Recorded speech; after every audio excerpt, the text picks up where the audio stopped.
হে everyone, আজকের এই ভিডিওতে দেখাবো কিভাবে আপনারা রেডার পে অ্যাকাউন্টের রেফারেল ইনকাম মেইন ব্যালেন্সে অ্যাড করবেন। তো চলুন শুরু করা যাক।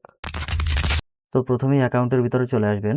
তো দেখতে পাচ্ছেন আমার এই মুহূর্তে ব্যালেন্স রয়েছে 0.12 সেন্ট। তো এখন হচ্ছে আমার রেফার থেকে যে ইনকামটা হয়েছে সেটা আমি এখানে নিয়ে আসবো।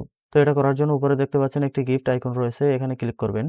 তো এখানে হচ্ছে আমাদের এরকম একটি ইন্টারফেস চলে আসবে। এটা হচ্ছে আমাদের রেফারেল ড্যাশবোর্ড। এখানে আমার 24টা রেফারেল হয়েছে এবং এখানে টোটাল ইনকাম হয়েছে আমার 16.সামথিং ডলার এবং বর্তমানে অ্যাভেলেবেল রয়েছে $9.22, যেটা হচ্ছে আমি ক্লেম করে আমার মেইন ব্যালেন্সে নিয়ে যেতে পারবো।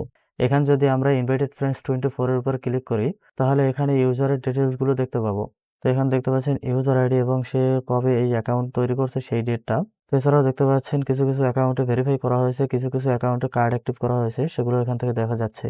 তো এখান থেকে হচ্ছে আমরা ব্যাগে চলে আসবো। তো এবার হচ্ছে এই $9 আমরা মেইন ব্যালেন্সে নেওয়ার জন্য জাস্ট এখানে ক্লেমের উপর ক্লিক করব, দেন হচ্ছে এখান থেকে কনফার্ম করে দেবো। তো এখানে দেখতে পাচ্ছেন সাকসেসফুল এবং আমাদের ব্যালেন্সটা 0 হয়ে গেছে। তো এবার হচ্ছে এখান থেকে আমরা ব্যাগে চলে আসবো। তো এখানে দেখতে পাচ্ছেন আমাদের ডলারটা কিন্তু মেইন ব্যালেন্সে অ্যাড হয়ে গেছে। তো এই ছিল আজকের ভিডিও। আই হোপ আপনাদের ভিডিওটি ভালো লেগেছে। যদি ভালো লেগেই থাকে ভিডিওতে একটি লাইক দিবেন, কমেন্ট করে জানাতে পারেন। দেখা হবে পরবর্তী কোনো ভিডিওতে।